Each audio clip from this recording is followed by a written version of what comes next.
So I'm going to move into another gear now. And I'm going to request all the panelists to spend the next 2 minutes thinking about how do you ensure that your city is one of the 20 selected cities in the first round of the Smart City contest? I think the basic issue is, again, user charges. Now, you will have infrastructure, you will have parking. All of this will require the citizens to start paying for the services. I think, history has shown in India that so long as you get good, efficient services, the consumer is willing to pay. I think the challenge in collecting user charges comes only where there's political interference or political promise that, you will get things for free, like power and water. But at the same time, while determining user charges, there needs to be a strong regulatory regime which ensures that the consumer is not being overpaid or is not being forced to overpay or is not being overcharged. Now, I think from a framework perspective, the SPV or whoever the manager of the city is going to be eventually, there needs to be a very transparent methodology for each of the services as to what is the basis, what is the economic principle on the basis of which they will fix tariffs, and then leave some of it to market forces. But like I said, some of the services will be monopoly services. They will have to be regulated. Otherwise, you run the risk of the costs in that city becoming unmanageable. Great. Any one more idea, please? I think it's very important to design the infrastructure on an output-based principle, rather than when we define specifications. So it has to be output-based so that the service providers are able to innovate at their end to arrive at that output solution at the cheapest cost, rather than being prescriptive. We need to only prescribe the output norms. Great. Who would like to go next? Two ideas to make your smart city be selected. I come from a little bit of experience on cities. We did GIFT. We've done cities in Vietnam, 2 cities in Vietnam, Georgia. We, with our partners, have been involved in 32 cities around the world. So I come from experience in this. I think one of the first things that has to be done is consultative process with people who've done things, rather than definition and academic exercise as to what to design, what not to design. Everybody knows it must be smart transport, it must be sustainable transport, it must be recreational areas and things like that, but you need to set objectives as to what you're trying to achieve. I think this is very important. When we started to design GIFT, which is lauded all over the world now, we started with 10 ambitions. Anywhere to anywhere in 10 minutes. Drink from any tap. Ground belongs to people. So on. And then everything fit into this objective. I think we try to put the cart before the horse by talking about park benches and CCTV cameras and stuff like that, even transportation systems. There are so many transportation systems that might fit into your city. Devise an ambition first and then see what fits in. I think this discussion about what is the best technology for waste treatment or for mobility, this is secondary.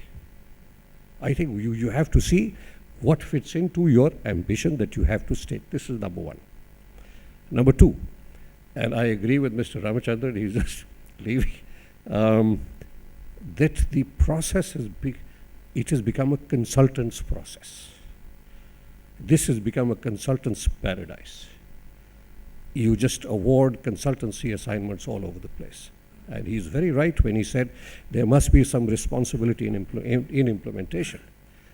I think this process-oriented stuff, I have to tell you that what Delhi-Mumbai Industrial Corridor has done in so many years in planning, in 6 or 7 years, we did in 10 months in GIFT.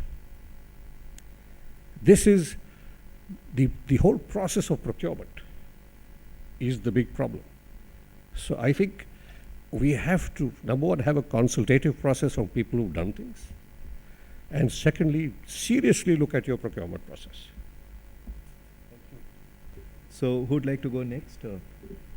Yeah. Amit? I am fully in favor of more of human interventions whenever we are talking about smart cities. What usually happens, adaptability has to be there. I have been attending few conferences on smart cities off and on, and I have been listening to ideas very rightly said just now. Actually, what happens that we basically are standardizing the procedures and practices. This thing should be, this technology should be introduced, this type of consultancy, this kind of PPP, all standardization. So first of all, we should look upon what's happening in those cities, what's the thing, and more of a, we should focus even on these kinds of human interventions, in the sense that basically interventions should involve creating an awareness among the citizens, because what usually lacks, we talk about enforcement. Whenever we are talking about imposing user charges or increasing that thing, that doesn't solve the problem, because ultimately it's human mind. People always look for diversions, people always look for shortcuts, and they try to create more of a nuisance. So rather than going for that, let's actually make people understand what the hell is being created by just their own ignorance, or simply not abiding by what's happening across the globe. So it's basically, I would say that first of all, human psychology has to be taken into total confidence, as well as made to understand what's happening. Secondly, I would also like to add one particular thing, that there are always water bodies around the cities, be it in the form of rivers or some lakes or certain things which usually get ignored whenever we're talking about smart city concepts. I have seen certain people doing a great work regarding cleansing of Ganga river, and even Ganga to ministry has now full-fledgedly come up, even Yamuna for Delhi, I would say.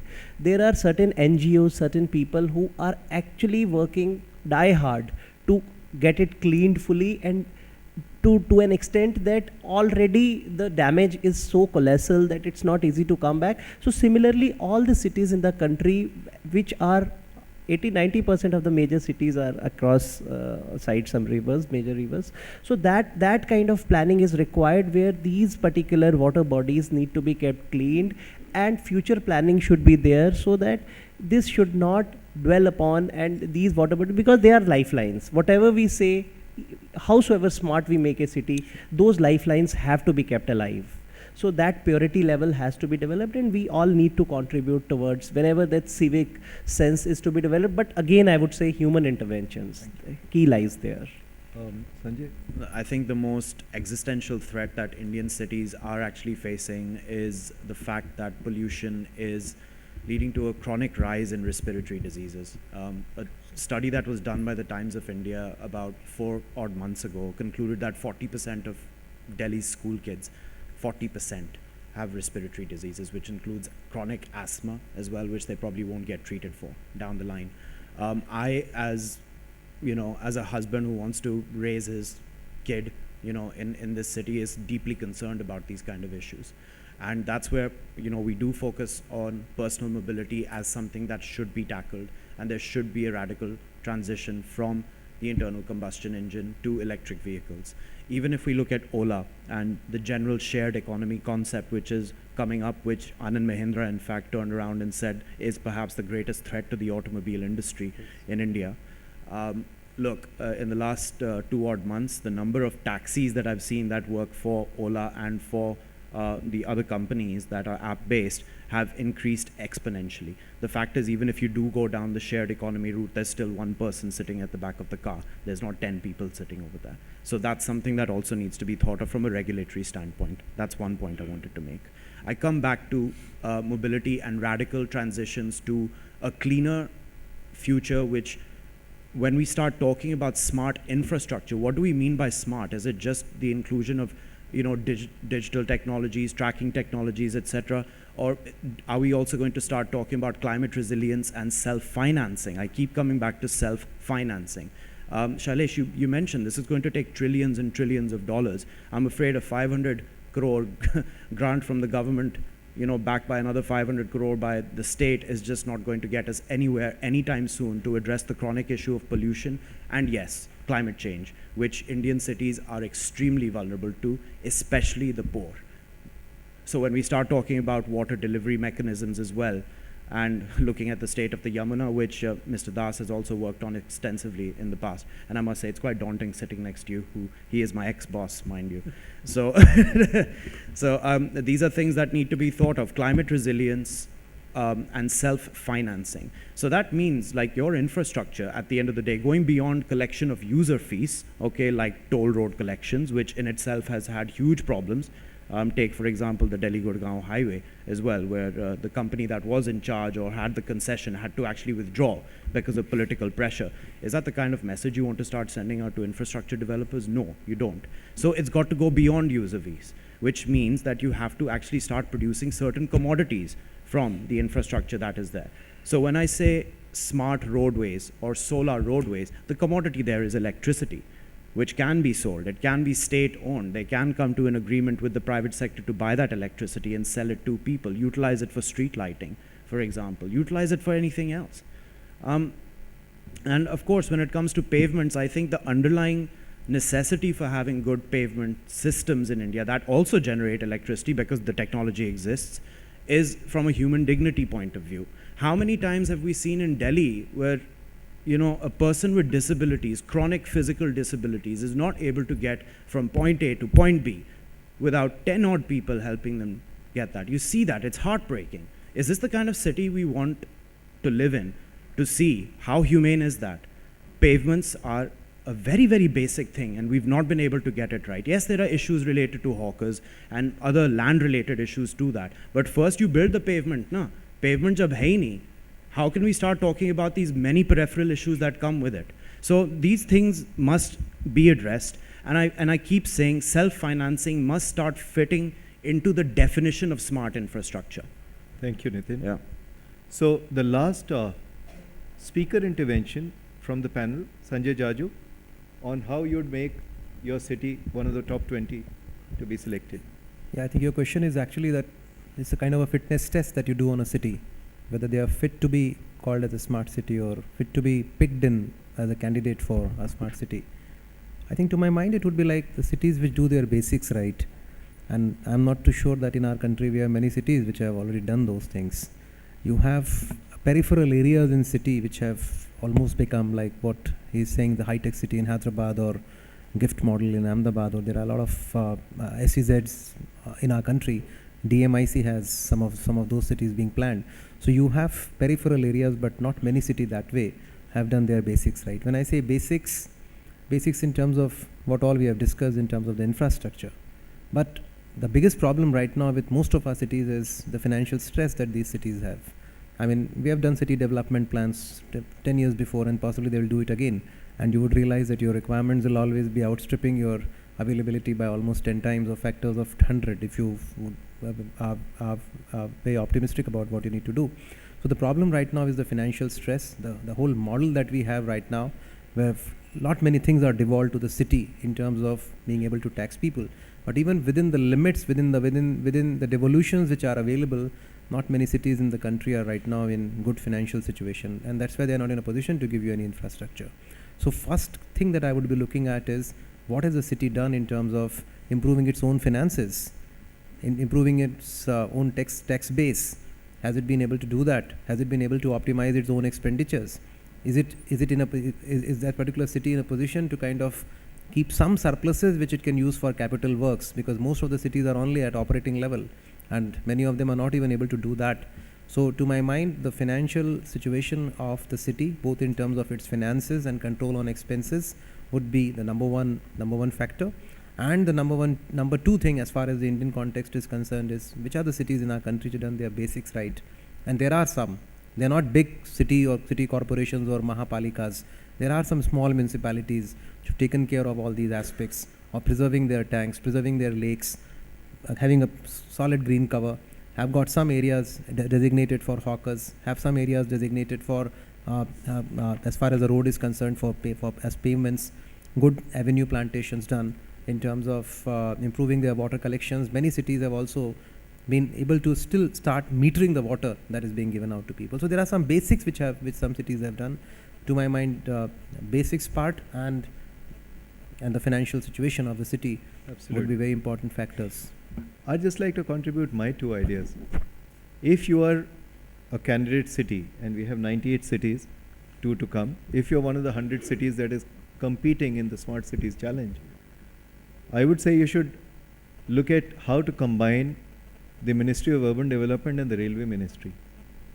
So most of you have grown up in an Indian city that has changed beyond recognition from the time you went to school. But the one thing in that city that has not changed at all is the railway station. Think of it. And the area around the railway station is this brilliant way of increasing jobs in your city. So take the 50-acre redevelopment project under the Smart Cities project. Take this 50-acre or 100-acre around your railway station, whichever city you're in, and use transit-oriented development to give higher FAR. You will create so much employment, so many jobs in your city, that will become the economic magnet, the economic nucleus of further city development. And I would, for instance, if I were preparing a smart city proposal for my city, I would certainly work on this. That's number one. Number two is smart design. And here I'm encroaching on territory of people who are much better experts.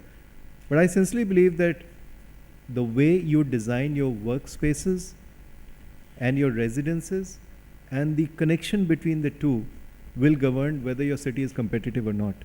And within India, I can name competitive cities that are going to do well, and I'm going to name at least 2 cities, or maybe not, which are not going to do well, which are going down the tube because they are uncompetitive.